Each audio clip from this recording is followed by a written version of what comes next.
Well, hello and welcome back to another Cash on Air video. This is Rob Minton. It's early in the morning, and yes, I'm having coffee. It's like 5:40 a.m.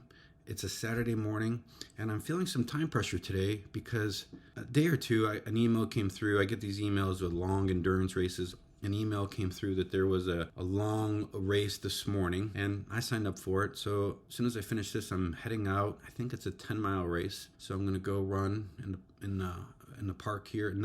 It's about an hour from my house. I got an hour drive, but I'm actually excited about it. I love that kind of stuff. So today in this video, though, I want to talk about financial offense versus financial defense, right? And when we talk about financial offense, I mean, if you're good at financial offense, you have a very large income. Either you had a great salary or a great income from your job, or if you're in sales, you kick ass and you're generating a significant income from commissions. And then financial defense is, controlling or monitoring or minimizing your expenses. Some people think it's better to offense, and some people think it's better than defense. When I was younger, I honestly felt on some level that financial offense was far more important than financial defense. I thought that I could out earn my expenses. And this, I think, came when I was selling homes. So I figured if I increase my home sales, I increase my commissions, that I could then not really worry about financial defense. This obviously was not accurate thinking. If you apply this to any sport, football or whatever sport, for a team to be very good, they need a good offense and they also need good defense. That if a team has good offense and horrible defense, they're still not going to win very many games. So both are critically important. And I think the idea for this really hit home for me when I read this book. This book is called Your Money or Your Life. It was written initially by Joe Dominguez and Vicki Robin. This book changed my life. I highly recommend it. But if you do go to buy this book, try to get the initial or original version. I think it's been rewritten by Vicki Robin. I haven't read that version, so I don't know if it's any good or not. This book, I think, that I have in my hand was from 1992. So go on Amazon and maybe see if you can find a used copy of this book somewhere. I highly recommend it. Now, there's two reasons why this book is important. Number one is the title kind of gives away something. I think they propose this situation where, let's say you're in the street and some guy comes up to you with a gun, and this guy says, "Hey, give me all your money or I'm going to kill you." You're going to reach in your pockets. You're going to give them everything you've got as fast as possible, because in that scenario, you realize your life is more valuable than your money. And that idea right there kind of flows through a lot of what I share in these videos and in my Cash on Air newsletter, is that time and life is more important than money. But there's another reason why this book is really helpful, is because they say that money equals life energy. And when you go to work and you trade your time away to earn money, you are trading away your life energy to earn money. So money is life energy. So when you go to spend your money, the same thing is happening. When you spend your money, you are trading away your life energy. If you figure out what your hourly rate is, you are translating your time into money, right? Your hourly rate. But when you go to spend money, you don't do the same thing.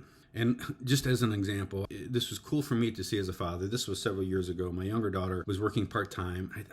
She might have been making $8 or $9 an hour. I don't remember. But she went to Starbucks and she bought a bagel and a drink. And it cost more than what she would earn for an hour. And she came to the conclusion, she was like, "Man, I had to work an hour to buy this." And you could see that in her head, she was like, wow, that was a bad trade, right? That her hour of work wasn't worth what she paid for. So this right here is helpful because it allows us to start thinking about, when you have a high income, you are generating a lot of life energy. We should say a lot of future life energy. Now, how do you want to use that life energy? Do you want to let it just slip away, spending lots and lots of money? Or do you want to take some of this life energy that you are earning right now and tuck it away so that you can use it down the road? And when I say tuck it away, I mean use some of your income to buy income producing assets that provide income ongoing for many, many years to come. So if you do that, you're now taking your life energy and you're using it to accumulate more and more future life energy. Now, the problem I think that happens is, at least this was my problem, if you are busting your ass to increase your income, to make a lot of money, you feel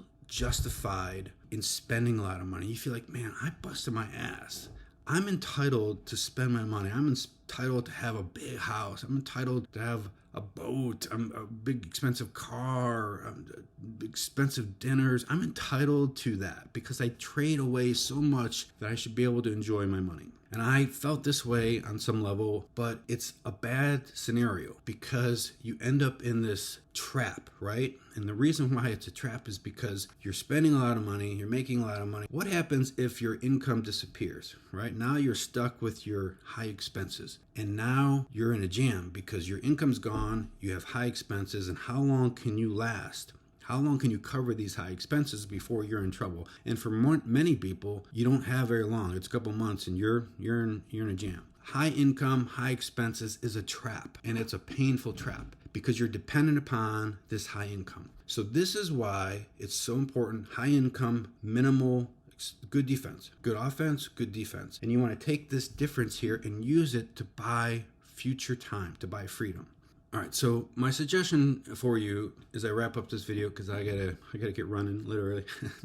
If you have high expenses that you need to really take some time, sit down and look at these expenses. Are the benefits from how you're spending your money worth the time that you invest to earn it? And in many cases, you're gonna come to the conclusion that no, the value of whatever you're spending your money on does not match the investment that you have to make. And if that's the case, then you have the opportunity to work through that process of minimizing those expenses and to being very strategic with how you use your money, because you have the ability each and every month to accumulate more future time freedom. But to do that, you need to be good with your financial defense. So I hope that helps. Hope you enjoy your day, and I will catch you in the next video.